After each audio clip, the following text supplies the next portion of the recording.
Athéna, débarrassez-moi des souvenirs qui me hantent. Vous avez bien agi, Kratos.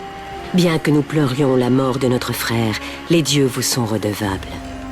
Nous avions promis de pardonner vos péchés, ces choses faites, mais pas de vous soulager de vos cauchemars. Aucun homme, aucun dieu ne pourrait oublier le terrible crime que vous avez commis.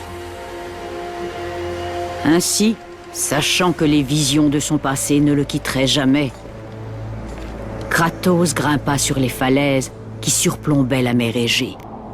Les dieux de l'Olympe m'ont abandonné, et il n'y a plus d'espoir.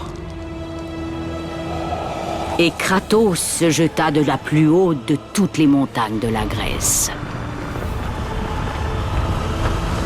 Après 10 ans de souffrance, 10 ans de cauchemars ininterrompus, tout cela allait enfin finir.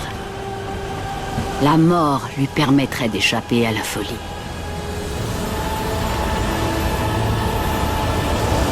Le destin de Kratos n'était pourtant pas scellé.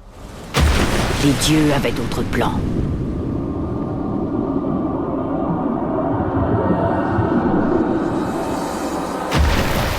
Soulevé tel une plume, Kratos fut enlevé à la mer et déposé sur la terre ferme.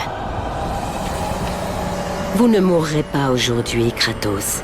Les dieux ne peuvent permettre qu'un homme les ayant si bien servis périsse de cette façon. Les tactiques d'Arès étaient brutales.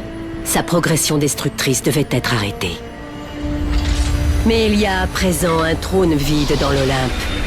Et il nous faut un nouveau dieu de la guerre. Montez ces marches, Kratos. Elles mènent à votre ultime récompense.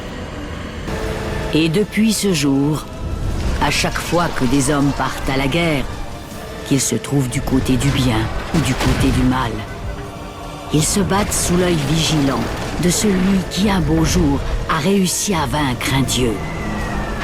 Ils sont commandés par Kratos, le fameux mortel, qui est devenu le nouveau dieu de la guerre.